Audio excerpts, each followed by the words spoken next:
बच्चों, कैसे हैं आप सब। उम्मीद है कि आप सब लोग खैर आफियत से होंगे और आपके घर वाले जो है वो भी खैर आफियत से होंगे और अल्लाह ताला की हिफाजत में होंगे। तो बच्चों, आज हम अपने 9th क्लास के लेक्चर नंबर 9 के साथ, चैप्टर नंबर 1 के लेक्चर नंबर 9 के साथ हम हाजिर हुए हैं। और इस लेक्चर को लेकर आज हमने कुछ नई चीज़ें आज हमने सीखनी है। पहले तो हम जो चीज़ें सीखते रहे उसमें हमने टाइप्स ऑफ मैट्रिसेस के बारे में डिस्कस किया, फिर हमने उसकी कुछ प्रॉपर्टीज़ के बारे में डिस्कस किया, कम्यूटेटिव प्रॉपर्टी या associative property, additive identity, additive inverse, ये सारी चीज़ों के बारे में डिस्कस किया। उसके बाद फिर हमने मल्टीप्लिकेशन ऑफ मैट्रिसेस के बारे में डिस्कस किया, ठीक है। उसके अकॉर्डिंग फिर हमने एक ट्रांसपोज लॉ को भी डिस्कस किया, जिसमें हमने उसको प्रूव भी किया था। 1.4 का जो हमारा लास्ट क्वेश्चन नंबर 6 था उसमें हमने प्रूव किया था। आज हमने कुछ नई चीज़ें सीखनी है। 1.5 के लिए बेटा 3 चीज़ें सीखनी जो है वो बहुत ज़रूरी है। सबसे पहली बात, एक चीज़ सीखनी है जी, डिटर्मिनेंट क्या होता है, ठीक है। किसी भी मैट्रिक्स का अगर आपने डिटर्मिनेंट लेना है तो वो डिटर्मिनेंट आप कैसे निकाल सकते हैं।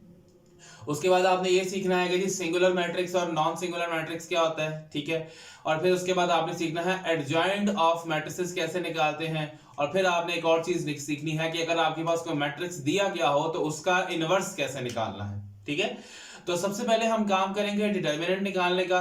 तो आइए आज हम अपना जो है अपना लेक्चर नंबर 9 जो है उसको स्टार्ट करते हैं और देखते हैं कि हम किसी भी मैट्रिसेस का, किसी भी मैट्रिक्स का, एक मैट्रिक्स अगर आपके पास दिया गया हो तो उसका डिटर्मिनेंट हम कैसे निकाल सकते हैं। तो चलें स्टार्ट करते हैं। तो बेटा जी, सबसे पहले हमारे पास हमने बात यहां पर की है डिटर्मिनेंट की, ठीक है। तो डिटर्मिनेंट के लिए पहली चीज तो आपने याद रखनी है कि जो डिटर्मिनेंट है वो सिर्फ और सिर्फ स्क्वायर मैट्रिक्स का निकाला जा सकता है। मतलब एक ऐसा मैट्रिक्स जिसमें नंबर ऑफ रोज जो है वो इक्वल हो जाए नंबर ऑफ कॉलम्स के। एक ऐसा मैट्रिक्स जिसमें number of rose number of columns के इक्वल हो। मींस कि अगर आप इस स्क्वायर मैट्रिक्स का कोई ऑर्डर देखना चाहें तो वो ऑर्डर किस टाइप का होता है। लेकिन और याद रखना है कि ऑर्डर 1 by 1 भी होता है, लेकिन आपने 1 by 1 का नहीं लेना। आपका डिटर्मिनेंट हमेशा 2 by 2 मैट्रिसेस से स्टार्ट होगा और इससे आगे हमारे जितने भी मैट्रिक्स आएंगे वो चलते जाएंगे। इट मींस कि हम कह सकते हैं कि 2 by 2 का हम निकाल सकते हैं, 3 by 3 का हम निकाल सकते हैं, ठीक है। लेकिन आपके सिलेबस के अंदर सिर्फ और सिर्फ 2 by 2 मैट्रिसेस का निकाला गया है डिटर्मिनेंट। 3 by 3 मैट्रिसेस का जो डिटर्मिनेंट है वो आपके चैप्टर नंबर 3 के अंदर मौजूद है, जो कि फर्स्ट ईयर के मैथमेटिक्स का चैप्टर है, जो आपके एफएससी पार्ट 1 का चैप्टर है, चैप्टर नंबर 3, वहां पर यह मौजूद है कि 3 by 3 मैट्रिसेस का डिटर्मिनेंट कैसे निकालते हैं। उसमें ये भी मौजूद है कि जी 4 by 4 का डिटर्मिनेंट हम कैसे निकालते हैं। लेकिन इस वक्त 9th क्लास के अंदर आपका सिर्फ और सिर्फ 2 by 2 मैट्रिसेस का डिटर्मिनेंट निकालना शामिल है। अदरवाइज इसके अलावा कोई भी दूसरा मैट्रिसेस जो है उसका डिटर्मिनेंट निकालना शामिल यहाँ पर नहीं है। और आपकी बुक में भी लिखा हुआ है कि determinant of a 2 by 2 matrix. तो इट मींस कि 2 by 2 का ही आपने निकालना है, इसके अलावा किसी भी मैट्रिक्स का आपने डिटर्मिनेंट नहीं निकालना और आप निकाल भी नहीं सकते, क्योंकि सिर्फ और सिर्फ स्क्वायर मैट्रिक्स का हम निकाल सकते हैं। और स्क्वायर में भी उसने ये कंडीशन दी है कि आपने सिर्फ 2 by 2 का ही निकालना है आपकी इस 9th क्लास के अंदर, इसके अलावा किसी भी दूसरे ऑर्डर का आपने डिटर्मिनेंट नहीं निकालना। तो अब सवाल यहां पे आ जाता है कि डिटर्मिनेंट निकालते कैसे हैं, ठीक है। तो सपोज करते हैं कि हमारे पास यहां पे आ जाता है a इज इक्वल टू 1 2 3 4, ये कोई मैट्रिक्स हमारे पास आता है, हमने इसका डिटर्मिनेंट निकालना है। तो सबसे पहले क्या लिखेंगे, taking determinant on both side. ये मैंने सिर्फ डेट लिख दिया, आप भी इस तरह से लिख सकते हैं। बट अब a के डिटर्मिनेंट को डिनोट करने के दो तरीके हैं। पहली बात तो ये है कि आप दोनों तरफ ये सीधी लाइन लगा दें और इस तरफ भी सीधी लाइन आ जाएगी। ये शो करेगा कि हम इसका डिटर्मिनेंट ले रहे हैं, ठीक है। और दूसरा तरीका इसका ये है कि या तो आप इसको इस तरह से लिख लें, डेट ऑफ ए, ये इसका दूसरा तरीका है, ठीक है। यानी कि इधर तो आपने ऐसे ही लिखना है, लेकिन इस तरफ जो आपकी लेफ्ट साइड होगी उसको आप या इस तरीके से लिख लें या इस तरीके से लिख लें, वो आपकी मर्जी है। आपको ये तरीका पसंद है ये लिखें, आपको ये तरीका पसंद है तो ये लिख लें। वैसे जो इंग्लिश ऑथर्स हैं, जो बाहर के ऑथर्स हैं, उन्होंने ये तरीकाकार यूज किया है, हम इस तरीकाकार को भी यूज कर सकते हैं, हमारा आंसर जो है वो गलत नहीं होगा। ये तो हो गया इसको डिनोट करने का तरीका। डिटर्मिनेंट लेना कैसे है, देखिए बेटा, हमने ये बात की थी कि हमारा जो स्क्वायर मैट्रिक्स होता है उसके अंदर कुछ डायगोनल एलिमेंट्स भी होते हैं। और वो डायगोनल एलिमेंट्स कौन से होते हैं जी? ये वाले जो एलिमेंट्स हैं आपके, इन एलिमेंट्स को कहा जाता है डायगोनल एलिमेंट्स। मैं यहाँ पे लिख देता हूँ ताकि आप लोगों को रिमाइंड हो जाए। इनको कहा जाता है डायगोनल एलिमेंट्स का इनको नाम दिया जाता है। ठीक है, इनको डायगोनल एलिमेंट्स का नाम दिया जाता है क्योंकि डायगोनल एलिमेंट्स जो है वो सिर्फ और सिर्फ स्क्वायर मैट्रिसेस के अंदर मौजूद होते हैं, अदरवाइज किसी भी दूसरे मैट्रिक्स के अंदर जो डायगोनल एलिमेंट्स है वो मौजूद नहीं होते। ठीक है जी, तो सबसे पहले आपने क्या करना है, पहले आपने डायगोनल एलिमेंट्स को मल्टीप्लाई करना है। इधर आ जाएगा 1 मल्टीप्लाई बाय 4, 1 मल्टीप्लाई बाय 4 आ गया। और याद रखना है कि जब भी आपने डिटर्मिनेंट लेना है तो हमेशा दरमियान में आपने माइनस लगाना है। जब आप मैट्रिसेस की मल्टीप्लिकेशन कर रहे थे तो मैट्रिसेस की मल्टीप्लिकेशन में आप क्या कर रहे थे कि मैट्रिसेस की मल्टीप्लिकेशन में कुछ इस तरह से था कि हम जब मल्टीप्लाई करते थे रोज टू कॉलम वाइज तो हम दरमियान में प्लस लगाते थे, लेकिन यहां पर हमने क्या करना है, हमेशा दरमियान में आपने माइनस लगाना है। और उसके बाद बेटा जब आप इसको मल्टीप्लाई करेंगे तो इधर आ जाएगा 3 मल्टीप्लाई बाय 2। ओके, तो 4 1 4 और 3 2 6, तो 4 में से जब आप 6 माइनस करेंगे तो बेटा यहाँ पे आपके पास आंसर आ जाएगा -2 आ जाएगा। ठीक है, ये आपके पास आंसर क्या आ जाएगा, -2। तो इस तरीके से आपने हमेशा क्या करना है, पहले डायगोनल एलिमेंट्स को मल्टीप्लाई करना है, दरमियान में आपने माइनस लगाना है और उसके बाद फिर बाकी एलिमेंट्स को आपने मल्टीप्लाई कर लेना है। तो उसको आगे आपने कैलकुलेट करना है, जो भी आंसर हो वो इस मैट्रिक्स का क्या होगा, डिटर्मिनेंट होगा। तो इस तरीके से आपने किसी भी चीज का डिटर्मिनेंट निकाल लेना है। तो बस इतना याद रखना है कि स्क्वायर डिटर्मिनेंट के लिए स्क्वायर मैट्रिक्स होना जरूरी है। और आपके इस आपके क्या सिलेबस के अंदर जो 2x2 मैट्रिसेस का डिटरमिनेंट निकालने के लिए कहा गया है, इसके अलावा कोई भी डिटरमिनेंट निकालने के लिए आपको नहीं कहा गया। ठीक है जी, तो चले ये हो गया डिटरमिनेंट, इसको अब हम यहां से रेस करते हैं और हम आगे चलते हैं। अच्छा बेटा, जो अगली चीज है हमारे पास वो भी बड़ी सिंपल और आसान सी चीज है। और उसमें क्या कहा गया है कि आपके पास कौन सा मैट्रिक्स जो है वो सिंगुलर होगा, singular and non singular matrix. कि जी सिंगुलर मैट्रिक्स क्या होते हैं और नॉन सिंगुलर मैट्रिक्स आपके पास क्या होते हैं। तो बेटा एक चीज याद रखनी है आप लोगों ने कि सिंगुलर मैट्रिक्स वो मैट्रिक्स होगा जिसका डिटर्मिनेंट किसके इक्वल आ जाए, 0 के इक्वल।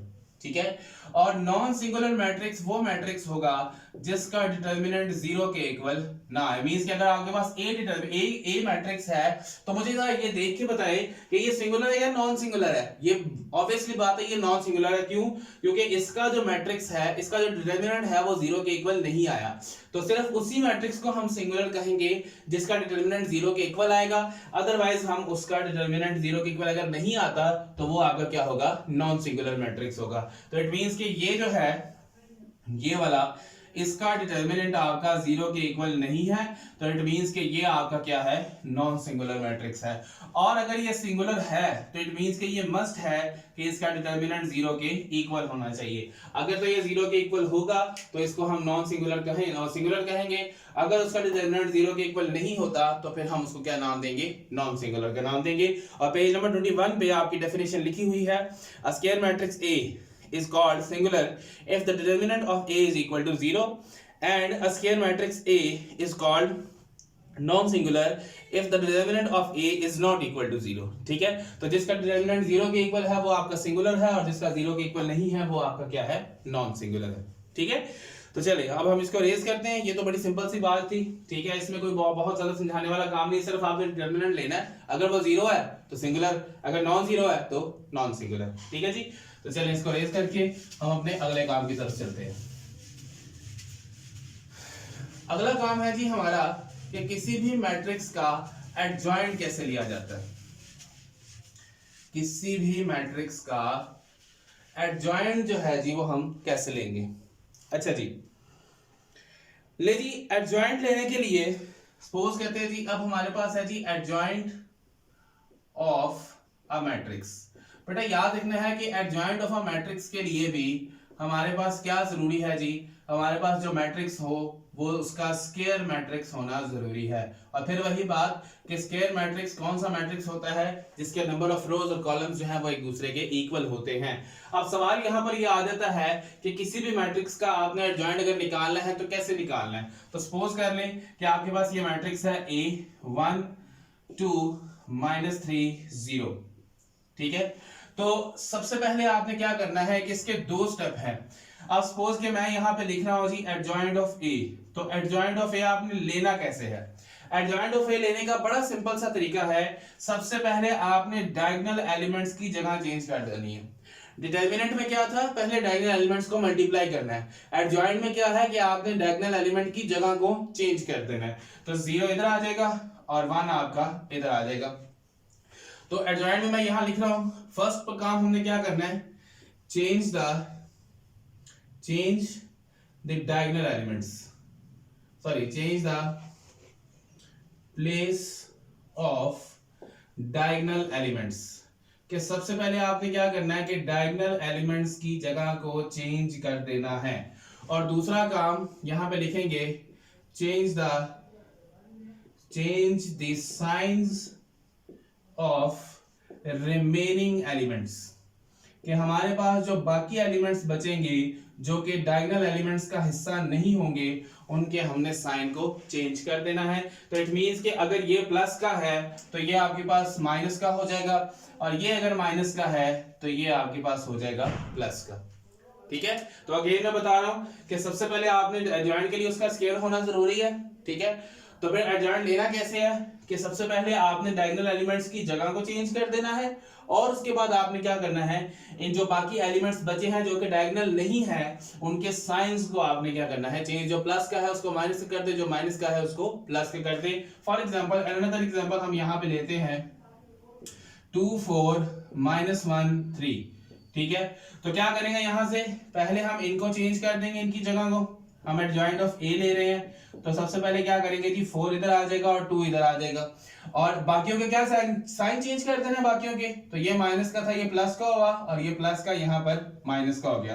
तो इस तरीके से हम किसी भी एलिमेंट का जो किसी भी मैट्रिक्स का एडजॉइंट जो है वो आसानी से ले सकते हैं। तो अभी तक हमने क्या पढ़ा है कि मैट्रिसेस का डिटरमिनेंट कैसे लिया जाता है, उसके बाद हमें कैसे पता चलेगा कि कौन सा मैट्रिक्स जो है वो आपका सिंगुलर है और कौन सा नॉन सिंगुलर है।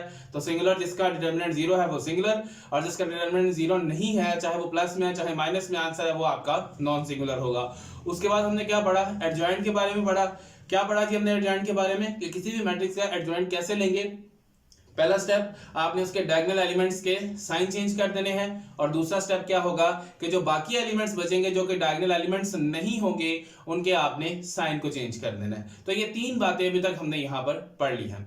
अब इन तीन बातों को लेकर हम चलते हैं आगे हमारे पास आपको नजर आएगा, बल्कि इसको छोड़ के पहले हम आ जाते हैं जी एक्सरसाइज 1.5 पे। जो काम हमने यहाँ पर किया है उसके जरा कुछ क्वेश्चंस कर लें, और उसके बाद फिर हम अपने दोबारा इस पे आ जाएंगे। अभी हमारे पास पढ़ा एक चीज रह गई है, multiplicative inverse of a matrices, ठीक है। तो उसको हम देख लें जरा पहले हम जरा एक्सरसाइज 1.5 में से डिटरमिनेंट और सिंगुलर नॉन सिंगुलर वाला क्वेश्चन कर लें, और उसके बाद फिर हम आते हैं मल्टीप्लिकेटिव इनवर्स की तरफ, ठीक है जी। तो चलिए इसको रेज करते हैं जी। ले जी रेस कर दिया हमने इसको, ले जी ये हो गया रेस हमारा।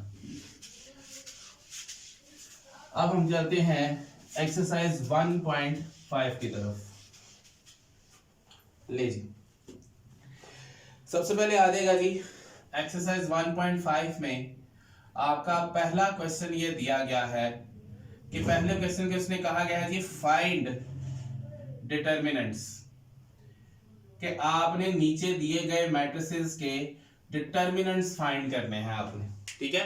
तो हम इनके डिटरमिनेंट्स है वो यहां से फाइंड करते हैं। कैसे फाइंड करेंगे जी इनके डिटरमिनेंट्स। हमारा जी पहला क्वेश्चन है, ए पार्ट है जी उसका, और वो ए पार्ट क्या कहता है, वो कहता है जी -1 1 2 0, -1 1 2 0। तो अभी मैंने आपसे सिखाया था कि आपने क्या करना है, सबसे पहले आपने लिखना है यहां पर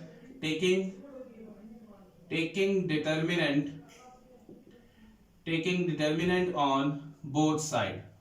तो जब आप इसका डिटर्मिनेंट लेंगे तो क्या करेंगे, यहां पे लिखेंगे determinant of a is equal to सीधी लाइन -1 2 1 एंड 0। ठीक है, तो ये आपने क्या लेना है, इसका डिटर्मिनेंट लेना है। तो डिटर्मिनेंट लेने के लिए मैंने क्या बताया आपको कि पहले आपने डायगोनल एलिमेंट्स को मल्टीप्लाई करना है। तो बेटा यहां से आ जाएगा -1 मल्टीप्लाई बाय 0, दरमियान में आ जाएगा माइनस, और 2 को हम 1 से मल्टीप्लाई कर देंगे, इधर आ जाएगा 0 -2 1 2। तो बेटा जी ए का डिटर्मिनेंट हमारे पास क्या आ गया, वो आ गया जी -2। तो कोई मुश्किल काम नहीं है, सिर्फ आपने इतना याद रखना है कि पहले आपने डायगोनल एलिमेंट्स को मल्टीप्लाई करना है, दरमियान में आपने माइनस लगाना है, और उसके बाद फिर आपने इसको आगे आपने कैलकुलेट कर लेना है। ठीक है, माइनस लगाने के बाद बाकी एलिमेंट्स को मल्टीप्लाई करें और फिर आप इसको कैलकुलेट कर लें। उसी तरीके से बाकी 3 पार्ट्स इसके आप लोगों ने खुद करने। ठीक है, तो हम चलते हैं हमारे नेक्स्ट क्वेश्चन की तरफ, जो कि पेज नंबर 24 पे है, और उसने लिखा हुआ है जी कि find which of the following matrices are singular and non singular. तो मैंने अभी आपसे थोड़ी देर पहले बताया है कि सिंगुलर मैट्रिक्स कौन सा होगा। कैसे देखेंगे सिंगुलर और नॉन सिंगुलर को, हम उसका डिटर्मिनेंट लेकर देखेंगे। अगर किसी मैट्रिक्स का डिटर्मिनेंट 0 के इक्वल आता है तो वो सिंगुलर है, लेकिन अगर किसी मैट्रिक्स का डिटर्मिनेंट 0 के इक्वल नहीं आता तो वो क्या हो जाएगा, फिर आपका नॉन सिंगुलर मैट्रिक्स हो जाएगा। तो देखते हैं इसमें क्या लिखा हुआ है। लीजिए क्वेश्चन नंबर 2 है। क्वेश्चन नंबर 2 का हम करते हैं जी, इसका 4th पार्ट करते हैं। 4th पार्ट में हमारे पास है जी डी, और वो डी हमें क्या कहता है जी, वो डी कहता है जी 5 - 10 - 2 4। 5 - 10 - 2 4। तो बच्चे यहां से हम लिखेंगे फिर वही बात, taking determinant on both side. तो बेटा जब हम यहां से डिटर्मिनेंट ले लेंगे तो हमारे पास क्या आएगा, d का डिटर्मिनेंट इज इक्वल टू, आगे उसका मैट्रिक्स लिखेंगे हम। ठीक है, तो क्या करेंगे, पहले डायगोनल एलिमेंट्स को मल्टीप्लाई करना है। तो बेटा ये आपके डायगोनल एलिमेंट्स है। ठीक है, तो यहां से क्या आ जाएगा, d का determinant is equal to 5 multiply by 4, दरमियान में माइनस, और बाकी एलिमेंट्स मल्टीप्लाई करें, -2 multiply by -10।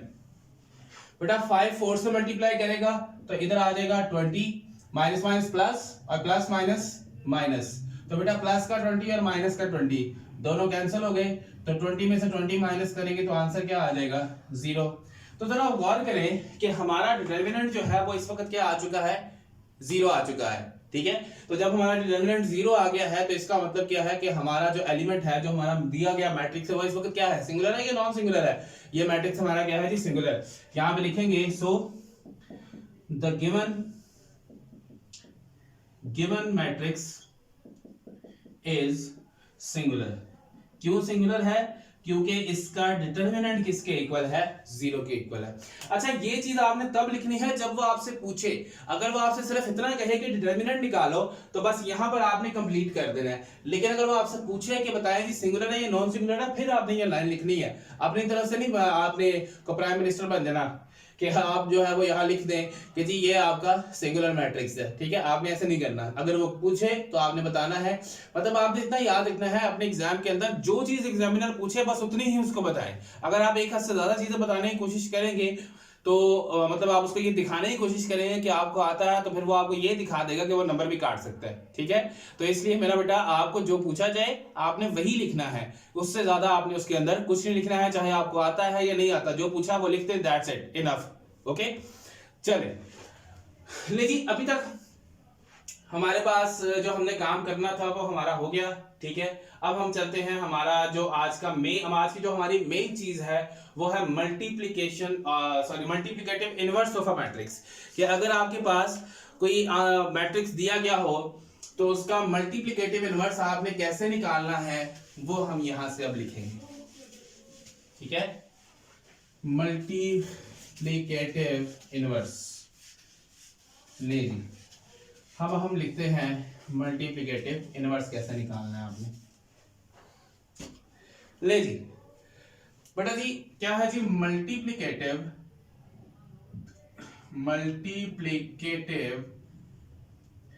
Inverse of a matrix. Multiplicative inverse of a matrix आपने किस तरह से निकालना है। ठीक है जी, तो पहले हम ये देख लेते हैं। देखिए बेटा, एक चीज हमेशा आप लोगों ने याद रखनी है, अगर किसी मैट्रिक्स को, ये बात गौर से सुन लें, अगर किसी भी मैट्रिक्स को उसके इनवर्स के साथ, उसके मल्टीप्लिकेटिव इनवर्स के साथ मल्टीप्लाई किया जाए तो हमेशा एक आइडेंटिटी मैट्रिक्स आता है। ये लिख लें कॉपी पे, रजिस्टर पे, जो भी आपके हाथ में है इस वक्त उसको लिख लें कि जब भी किसी मैट्रिक्स को उसके इनवर्स के साथ, उसके मल्टीप्लिकेटिव इनवर्स के साथ मल्टीप्लाई किया जाता है तो हमेशा एक आइडेंटिटी मैट्रिक्स आता है। अभी हम जब क्वेश्चन एक्सरसाइज 1.5 पे दोबारा जाएंगे तो वहां पर एक क्वेश्चन हम करेंगे जिसमें ये हमें प्रूव करने के लिए कहा होगा कि जी एक नंबर को उसके मल्टीप्लिकेटिव इनवर्स से मल्टीप्लाई करें तो बताया जी वेरीफाई करें कि आइडेंटिटी मैट्रिक्स आता है या नहीं आता, और वो आएगा, आइडेंटिटी मैट्रिक्स आएगा लाजमी। ठीक है, तो इसका मतलब ये है कि हम यहां पे लिख सकते हैं कि ए को जब ए के इनवर्स से या फिर ए के इनवर्स को जब ए से मल्टीप्लाई किया जाता है तो हमेशा एक आइडेंटिटी मैट्रिक्स आता है। ठीक है, तो ये क्या है जी, आइडेंटिटी मैट्रिक्स क्या होता है, 1 0 0 1। इसका मतलब ये है कि जब भी किसी मैट्रिक्स को उसके इनवर्स के साथ मल्टीप्लाई किया जाएगा तो हमेशा ये वाला आंसर आएगा, इसके अलावा कोई भी आंसर हमारा नहीं आएगा। हाँ, अगर इस तरह से लिखा हो कि जी A B is equal to identity matrix आ गया, यानी कि ए और बी को मल्टीप्लाई किया और हमारा आइडेंटिटी मैट्रिक्स आ गया, तो इसका मतलब क्या है, इसका मतलब ये है कि ए एंड बी आर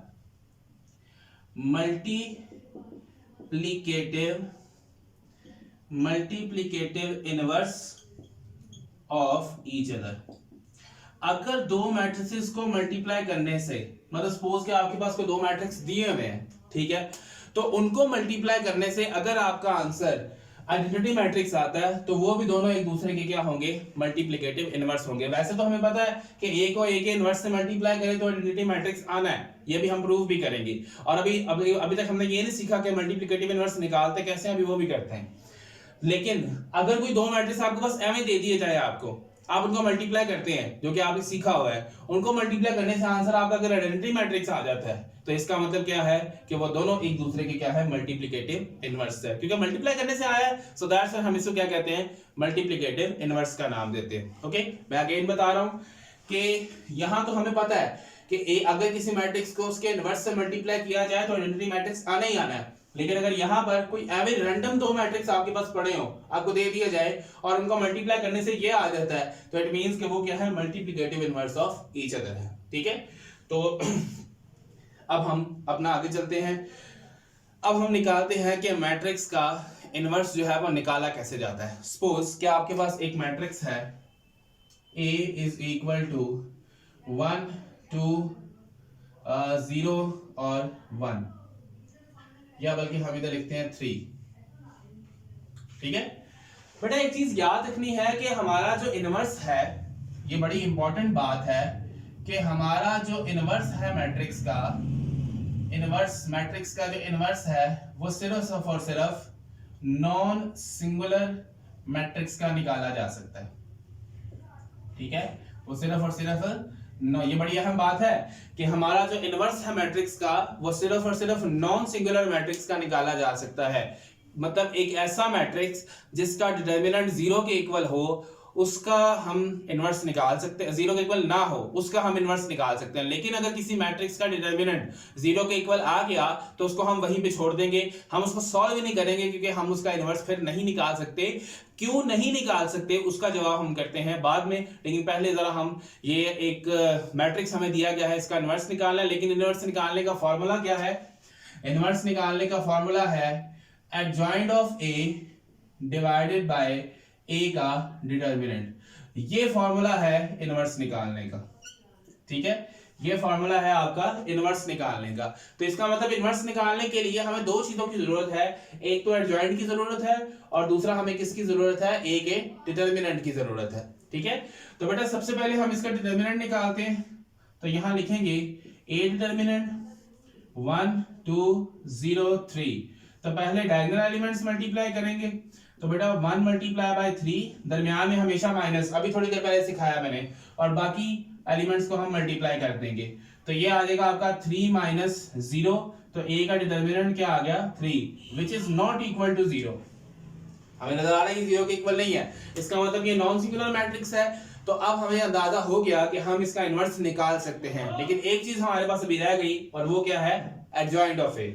तो बेटा जी नाउ एडजॉइंट ऑफ ए कैसे निकालना है? एडजॉइंट ऑफ ए अभी थोड़ी देर पहले बताया कि सबसे पहले आपने डायगोनल एलिमेंट्स की जगह को चेंज कर देना है। तो ये हमारे डायगोनल एलिमेंट्स हैं, इनकी जगह चेंज करेंगे, इधर 3 और इधर 1, और बाकियों के साइन चेंज करने हैं। ये प्लस का इधर आ जाएगा माइनस। अब जीरो के साथ प्लस लगाएं या माइनस लगाएं उससे कोई फर्क नहीं पड़ता, तो बेटा ये आ जाएगा 0। ठीक है, अब हमारे पास क्या रह गया? इनवर्स। तो इनवर्स निकालने के लिए क्या करेंगे? फार्मूला लगाएंगे adjoint of A over A determinant. तो बेटा एडजॉइंट ऑफ ए क्या है ये निकाला हुआ है आपने, उसको यहां पे लिखें 3 -2 0 और 1, और डिवाइड आपने किस पे कर देना है? ए के डिटर्मिनेंट पे डिवाइड करना है, और वो डिटर्मिनेंट क्या था? 3।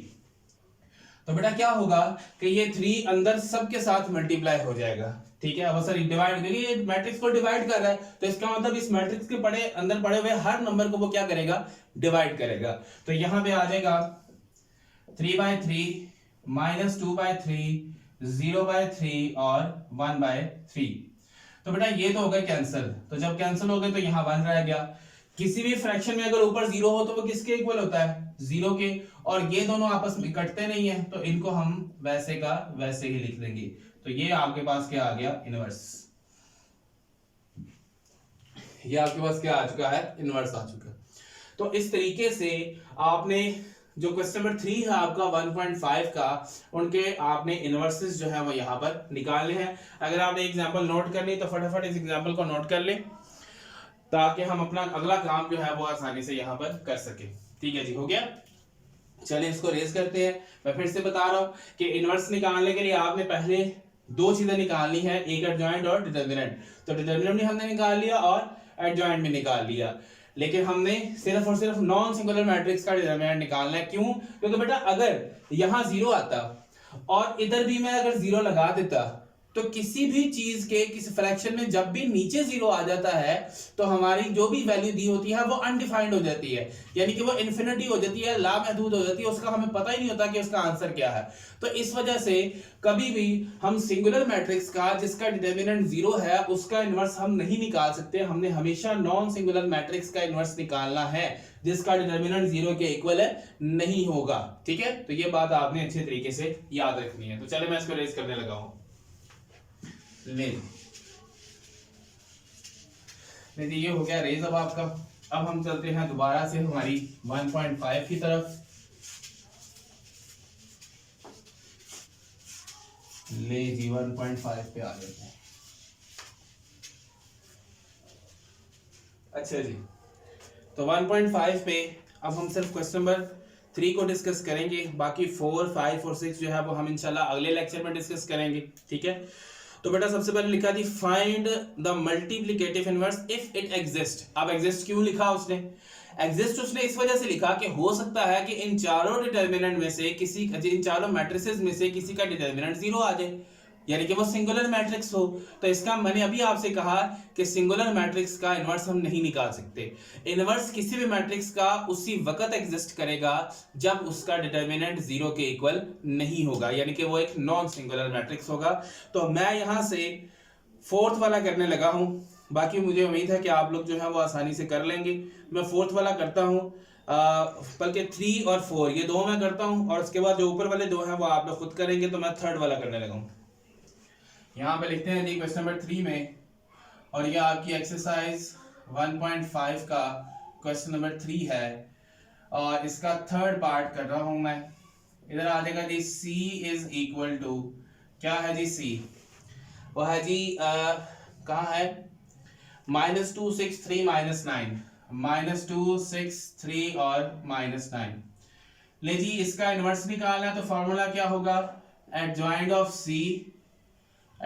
c डिवाइडेड बाय c का डिटर्मिनेंट, इसको आप इक्वेशन नंबर 1 कह दें। नाउ अब हम जरा इसका डिटर्मिनेंट निकालते हैं। तो डिटर्मिनेंट कैसे निकालना है जी? वो हमने अभी सीखा था कि पहले आपने डायगोनल एलिमेंट्स को मल्टीप्लाई करना है और उसके बाद फिर आपने बाकी एलिमेंट्स को मल्टीप्लाई करना है। तो बेटा पहले हम इनको मल्टीप्लाई करेंगे, तो यहाँ पे आ जाएगा -2 मल्टीप्लाई -9, दरमियान में हमेशा माइनस, फिर ये मल्टीप्लाई हो जाएंगे 3 × 6 आ जाएगा। तो बेटा माइनस माइनस हो गया प्लस, तो 2 को 9 से मल्टीप्लाई करेंगे 18, 6 3 18, तो बेटा ये हो गया कैंसल, तो सी का डिटर्मिनेंट हमारे पास क्या आ गया 0। ले जी ये तो फटा पड़ गया। फटा क्यों पड़ गया? क्योंकि हमने तो कहा था कि हम इनवर्स सिर्फ उसका निकाल सकते हैं जिसका डिटर्मिनेंट 0 ना हो। इसका डिटर्मिनेंट तो 0 आ गया, ये तो सिंगुलर मैट्रिक्स हो गया। तो फिर यहां पर हम क्या लिखेंगे? Inverse does not exist. यहां पे लिखेंगे इनवर्स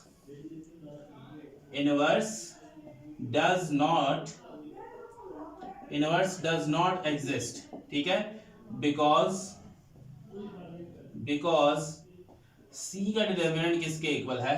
0 के इक्वल, ठीक है। तो यहां पर हमने लिख दिया कि इनवर्स हमारा एग्जिस्ट ही नहीं करता क्योंकि डिटर्मिनेंट हमारा 0 के इक्वल है। तो ये क्वेश्चन आपका यहीं पर खत्म हो जाएगा। अब हम चलते हैं हमारे फोर्थ क्वेश्चन की तरफ। तो जी फोर्थ क्वेश्चन है हमारा d इज इक्वल टू, क्या है जी d में? और है जी 1/2 3/4 1/2 3/4 1 और 2। लीजिए ये मैट्रिक्स है जी हमारा। तो इसके लिए भी जब हम d इनवर्स निकालेंगे तो क्या होगा? Adjoint of d divided by d का डिटर्मिनेंट आ जाएगा, ठीक है। तो बेटा एडजॉइंट ऑफ d हम कैसे, बल्कि पहले d का डिटर्मिनेंट निकालेंगे। सो नाउ इधर आ जाएगा d का डिटर्मिनेंट 1/2, फिर आएगा 3/4, फिर आएगा 1 और इधर 2। तो बेटा अब हम इनका डिटर्मिनेंट निकालेंगे। तो डिटर्मिनेंट के लिए क्या था? पहले डायगोनल एलिमेंट्स मल्टीप्लाई करेंगे हम। इधर आ जाएगा 1/2 मल्टीप्लाई बाय 2, दरमियान में माइनस हमेशा, और फिर बाकी एलिमेंट्स मल्टीप्लाई होंगे 1 मल्टीप्लाई बाय 3/4। तो बेटा ये 2 इस 2 से कैंसिल हो जाएगा, यहाँ क्या बचेगा 1। अब 1 इससे मल्टीप्लाई करेगा 3/4 से, तो वो बेटा 3/4 ही रहेगा। इसका ले ले एलसीएम, ये आ जाएगा 4। अब इसके नहीं तो कुछ भी नहीं है, तो 4 1 4 ये दोनों सेम है, तो 3 आपका वैसे ही आ जाएगा। तो d का डिटर्मिनेंट क्या आ गया? ये आ गया जी 1/4 आ गया। अब ये नॉट इक्वल टू 0 है, तो इसका मतलब इसका जो इनवर्स है वो एग्जिस्ट करता है क्योंकि ये हमारा अब 0 के इक्वल नहीं आया। अब हमारे पास क्या रह गया? And adjoint of d। Adjoint के लिए मैंने अभी आपसे कहा कि आपने क्या करना है, पहले डायगोनल एलिमेंट्स की जगह चेंज करनी है। ये दो आपके डायगोनल एलिमेंट्स, इनकी जगह चेंज कर दें, 2 इधर और 1/2 इधर, और बाकियों के क्या चेंज करने हैं? साइन चेंज करने हैं बाकियों के।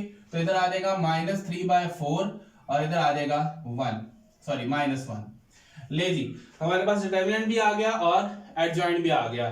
सो नाउ अब क्या करेंगे? d का इनवर्स ये किसके बराबर है जी? Adjoint of d divided by d का डिटर्मिनेंट। तो एडजॉइंट ऑफ d ये पड़ा हुआ, इसको लिखें यहां पर 2 -1 -3/4 और 1/2 और डिवाइडेड बाय ये d का डिटर्मिनेंट क्या है? 1/4, ठीक है जी। अब बेटा देखें यहां से फ्रैक्शन के नीचे फ्रैक्शन आई हुई है, तो जब नीचे वाली फ्रैक्शन के जो सबसे नीचे वाला नंबर है वो हमेशा क्या होता है? ऊपर जाकर मल्टीप्लाई हो जाता है। यानी कि मैं इसको यहां से ऊपर ले जाकर इस मैट्रिक्स के साथ मल्टीप्लाई कर सकता हूं। नीचे क्या बचेगा? 1, और वो 1 लिखने की हमें जरूरत नहीं है। तो यहां आ जाएगा 4 मल्टीप्लाई 2 -3/4 -1 और 1/2। तो 4 को अंदर मल्टीप्लाई कर दो, 4 मल्टीप्लाई 2, 4 मल्टीप्लाई -3/4, फिर 4 मल्टीप्लाई बाय -1, ठीक है, फिर आ जाएगा 4 मल्टीप्लाई 1/2। तो इनको हम मल्टीप्लाई कर देंगे, ये हो जाएगा 4 2 8, ठीक है। 4 -1 से मल्टीप्लाई करेगा -4, 4 4 से कैंसिल -3, और ये 2 2 4, तो 2 1 से मल्टीप्लाई करेगा तो बेटा 2 ही आ जाएगा। तो ये हमारे पास d का क्या आ गया? इनवर्स आ गया। तो इस तरीके से हम आसानी से किसी भी मैट्रिक्स का जो इनवर्स है वो आसानी से हम यहाँ से निकाल सकते हैं। और एक चीज आपने हमेशा याद रखनी है कि मैट्रिसेस का इनवर्स उसी वक्त निकाला जा सकता है कि अगर वो आपका नॉन सिंगुलर मैट्रिक्स हो। अगर वो सिंगुलर होगा तो उसको हम यहीं पे छोड़ देंगे, हम उसका काम आगे नहीं कर सकते। तो फटाफट से इसको नोट कर लें, फिर हम अपनी आखिरी डिस्कशन करते हैं और फिर हम अपने लेक्चर को वाइंड अप करते हैं। ले जी, तो आज हमने क्या सीखा बच्चों? आज हमने 3-4 चीजें हमने सीखी हैं। डिटर्मिनेंट कैसे निकालना है मैट्रिक्स का, और मैंने आपसे कहा कि हमेशा 2/2 मैट्रिक्स का डिटर्मिनेंट आपने निकालना है, इसके अलावा किसी भी मैट्रिक्स का डिटर्मिनेंट निकालना हमारे सिलेबस के अंदर मौजूद नहीं है, वो आपका फर्स्ट ईयर के अंदर है, ठीक है।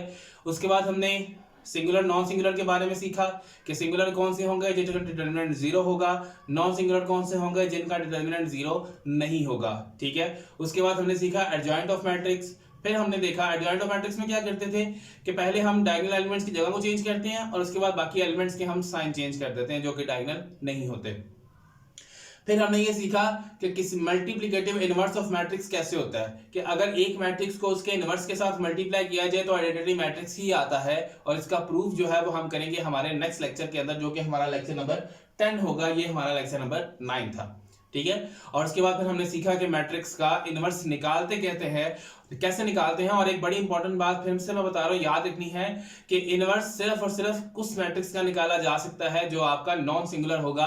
सिंगुलर मैट्रिक्स का इनवर्स आप लोग नहीं निकाल सकते, और उसको जहां पर आपका इनवर्स निकालते हुए डिटर्मिनेंट 0 आ जाए आपने उसको वहीं पर स्टॉप कर देना है, और नीचे आपने रीजन लिख देनी है कि इनवर्स एग्जिस्ट नहीं करता क्योंकि डिटर्मिनेंट किसके इक्वल है, 0 के इक्वल, ठीक है।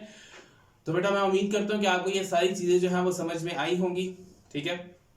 अपना बहुत सारा ख्याल रखिएगा, अपने घर वालों का भी ख्याल रखिएगा, ठीक है। और कोई भी चीज़ अगर समझ में ना आए तो बेटा कमेंट सेक्शन में मुझे लाजमी बताइएगा ताकि हम उस चीज़ को दोबारा से रिवाइज कर सकें, ठीक है जी। सो बेटा make sure you like share and subscribe so that you get notifications. फी अमान अल्लाह, अल्लाह हाफिज़।